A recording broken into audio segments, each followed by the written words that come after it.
Welcome to the Anxiety Coaches Podcast, a relaxing and informative show where we explore anxiety, panic, and PTSD, sharing how you can overcome them for life.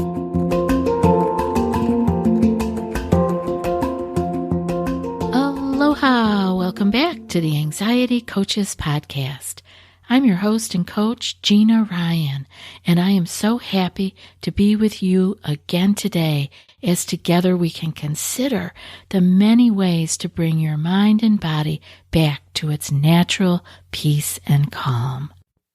In today's episode, I'm talking about the idea of having a delayed response to your stress and anxiety, and how your anxiety can be really coming out of the blue. Now, we talk about anxiety coming out of the blue in other ways, such as just having everything copacetic, and then you feel anxiety or panic come about, and you have nowhere to pin it on. You can't put your finger on where it came from.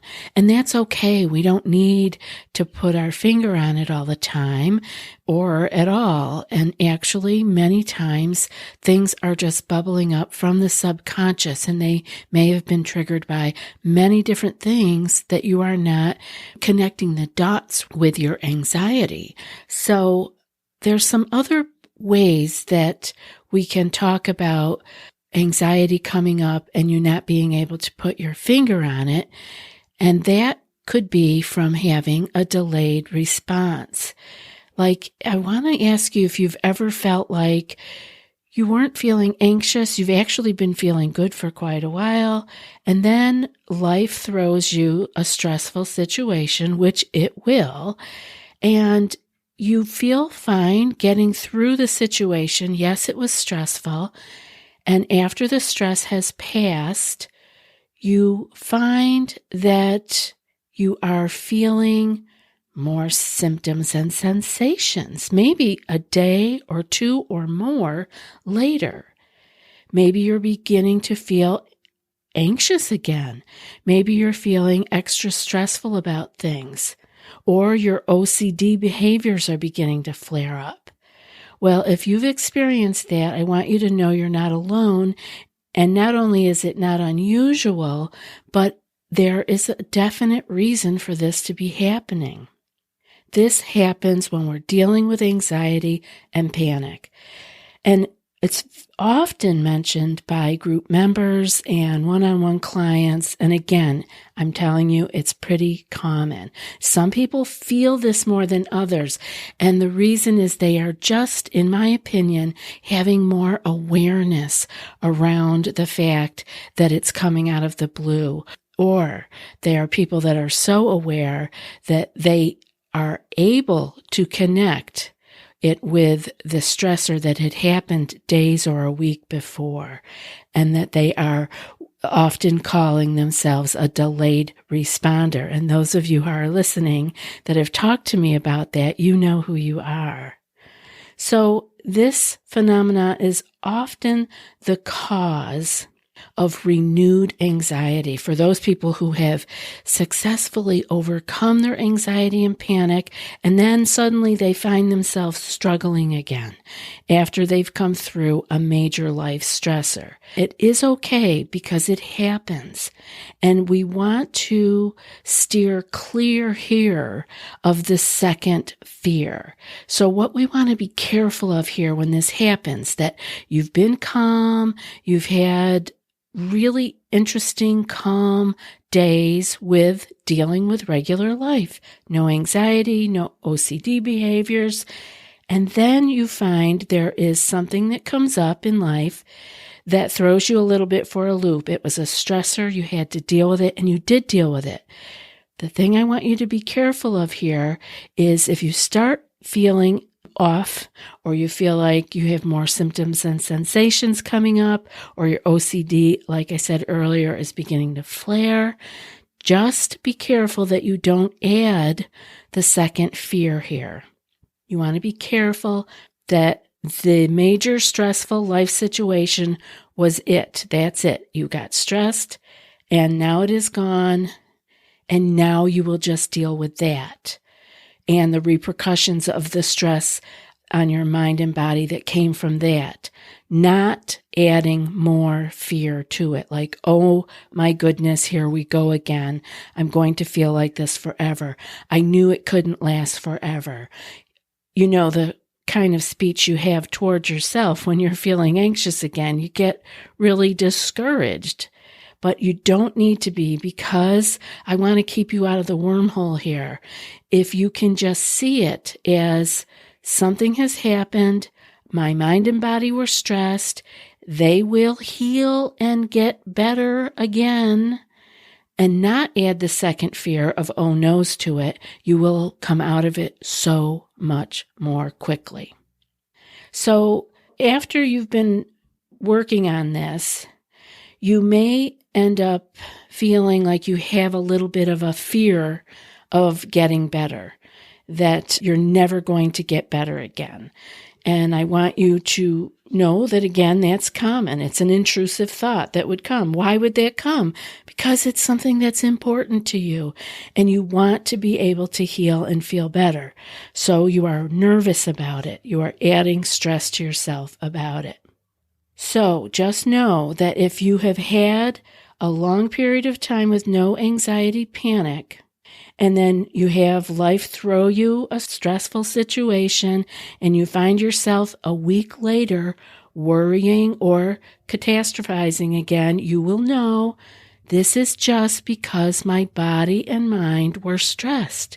And now they need to calm down again, get back on even keel. All this will settle down yet again. Because when you start to worry about it, that worry leads to another increase in stress, feeding the anxious fire with more symptoms, sensations, and what? More increase in worry. You can see how it just keeps going on and on. So you may find yourself a few weeks after your fight with anxiety that the symptoms and sensations can rekindle that old fear. If that happened to you, just know that that's what it is. Have awareness that that is exactly what happened. And I have some more for you about what you can do to keep yourself out of this and things that you can try after I thank today's sponsors. We have BetterHelp with us today. You may not be feeling down and out and depressed or like you're a total loss, but if your stress is high, your temper is shorter than usual, or even if you're starting to feel strain in any of your relationships, you could probably use the chance to unload, and therapy can help. This podcast is sponsored by BetterHelp Online Therapy. Check out betterhelp.com/ACP. BetterHelp is customized online therapy that offers video, phone, and even live chat sessions with your therapist, so you don't have to see anyone on camera if you don't want to. It's much more affordable than in-person therapy, and you can start communicating with your therapist in under 48 hours. Unload the stressors and get some unbiased feedback. You'd be pretty surprised at what you might gain from it. See if it's for you. This podcast is sponsored by BetterHelp, and the Anxiety Coaches podcast listeners get 10% off their first month at betterhelp.com/ACP. That's BetterHelp.com/ACP. And Fastic is with us today. We've all done intermittent fasting before, and it's not intimidating. It's like going out to dinner and waking up late the next morning and then eating. If you have done that, you have fasted. Many people download the Fastic app for weight loss, but that's not all Fastic has to offer. The app provides small daily tasks that support holistic health, from better nutrition to better sleep. Fastic presents new information in a way that isn't overwhelming. What I love about using the Fastic app is the timer in the app tracks your eating and fasting windows for you, so you don't need to keep looking at the clock. Go to fastic.com or click on the link in the show notes to download the app and use code ACP to get $50 off a 1 year of Fastic Plus. That's FASTIC.com,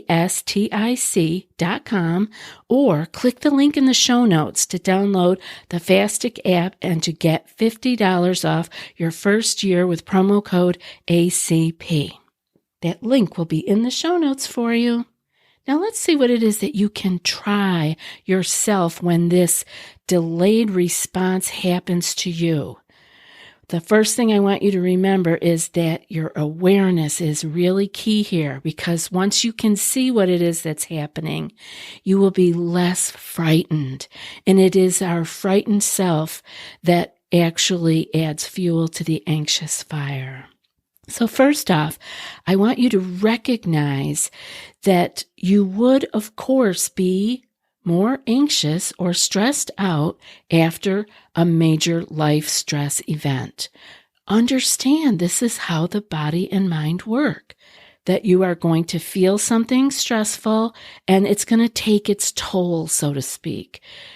Those hormones have been raging through you, and the body has responded to those hormones, and now you have to recover from that. So give yourself a break and don't be hard on yourself. There's nothing wrong with you. So you can regularly practice your stress reduction strategies to recover from the effects of this chronic stress or of this recent stress, this acute stress that has kind of thrown you for a loop. So if you feel that, just remember what you do to keep your mind and body on keel. All of the tips and tricks that we talk about here, you want to be doing those on a regular basis and double check that you are when you feel these delayed responses come up. You may have let go of some of your regular helpful strategies that keep you on an even keel. And I want you to recognize, be aware that it's common for the old fears to resurface after you have had a shakeup in your life, after you have had a trigger, so to speak. Life has thrown you for a loop, and so old things will bubble back up again. This is not meaning there's something wrong with you or that you are, quote, back to square one, or, oh no, here we go. I really thought I was better and I'm not. No, you are better. You are not the same person experiencing this. You have much more strategy to help you, and you have to keep your awareness up so that you can use those strategies. You want to be able to keep that awareness, because awareness of the anxious period coming up in you is going to remind you that what do you have to do? You have to let time pass. You have to let your body that has been ravaged, so to speak, by these stress hormones, you have got to let it heal. You've got to let it get back on keel again. Realize that the increase in your anxiousness was just a side effect of the stress that came about, and that it will subside. It will pass as the body recovers from the negative effects that stress puts on our body. And it plays with your mind. I know it does. I have been there and I have been through this, so I know. But it is very important that you keep in mind that if you return to the worry, it will bring a return to the issues with stress and anxiety, since worry creates more anxiety, and anxiety stresses the body, which causes us to have more mental stress. And it just goes round and round. Keep that in mind, that anxiety stresses your body. This isn't all in your head. Your body takes quite a licking when those stress hormones are raging and that it is going on for a while. So some of the life stressors that we go through are not one and done. It can be an ongoing issue, whether it be relationship or financial. It could be a multitude of things. It could be a multitude of things happening together. Could be work stress and financial stress and relationships. Their health stress. There's so many things. And when we start coupling these together, we can see how we could go down the wormhole. But we are less likely to take that trip if we are aware that, yes, this was a response to a stress that life gave to me. And now my body needs to recover. So I feel off, I feel tired, I feel shaky, whatever your recipe of symptoms and sensations are. It's different for everyone. But take care of yourself and remind yourself that this too shall pass. I want you to be able to accept the symptoms and sensations that are popping up when you are having this delayed response. And over time, I believe you will be like many of my clients and group members that can identify that they are fine through the ordeal, through the stress, and the thing that triggered their stress. They can handle it. They take care of business. And it can be days or a week later when they, what I call, fall apart. I've had this happen to me. I remember distinctly when I was very anxious, my daughter broke her arm. She was very little. She was probably only 3 years old. And she broke her arm, and I handled everything. You know, I had 2 kids. We got to the doctor. We got to the ER. We got the specialist, we got the cast, we get home, we get the baby in bed. And, you know, it wasn't until afterwards when I was out of that acute situation where I needed to be on and I could relax and let go a little bit, that then I could feel the stress. Then I could feel my anxiety was triggered, and I was then having to deal with my own thoughts that aren't even related to the situation, but it's like the floodgates had been opened and all of the old past issues come up and all of the intrusive thoughts and the scary stories we tell ourselves. It all comes flooding through. But we can be aware of these things now. I had no idea back then what was happening to me. I just knew that, why am I now falling apart? Now why? You know, I handled everything. It's because this is how our body works. And my body took a beating with the stress that was happening and that I had to hold it all together and take care of everything. And then later it releases and all of the stress is felt and the old stress and old fears can come bubbling up right along with it all. So remember that the stress increases the fear activity centers of our brain. And so those are turned on. They don't just immediately turn off, right? They have to recede and calm back down again. And also remember that reducing stress will reduce fear, and it will also help you to reduce the fear detection and reaction.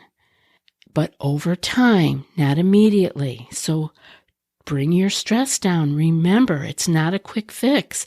We need to consistently do the things that keep our stress levels at a dull roar and that keep us on an even keel. We need to keep those going.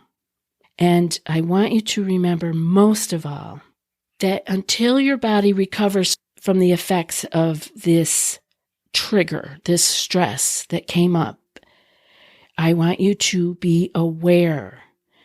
Use that awareness that your body is overly reactive right now, and the parts of your brain that detect fear are in high gear. That amygdala is very sensitive right now, and so you might be feeling things more than usual. Give yourself permission to let that be. You don't have to start Googling, and you don't have to start asking people what's happening. Just let it be and let time pass. I really, really understand this. Like I said, I have lived this, and I want you to know that having awareness of the anxiety, reducing your stress as best you can, and there are many places we can always be reducing our stress, and giving your body time to recover all will be well again. So give yourself a chance. There's nothing wrong with you, and you will be able to feel the effects a lot less because you didn't add any of the second fear to this. I know you guys can do this, and I'd love to hear from you and hear how it's working for you. Before I read today's quote, I was wondering if you prefer the show without ads, or perhaps you might like to have access to the entire back catalog of over 600 episodes. Maybe you'd like some bonus meditation episodes. All of that and more are available for $5 a month with our premium Supercast membership. Go to anxietycoaches.supercast.com and join us ad-free today. The link will be in the show notes. And now for today's quote.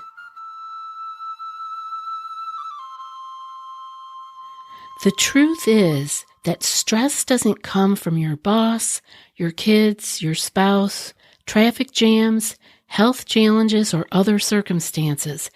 It comes from your thoughts about your circumstances. And that's from Andrew Bernstein. I'll be back in a few more days with another podcast. Until then, be well and aloha.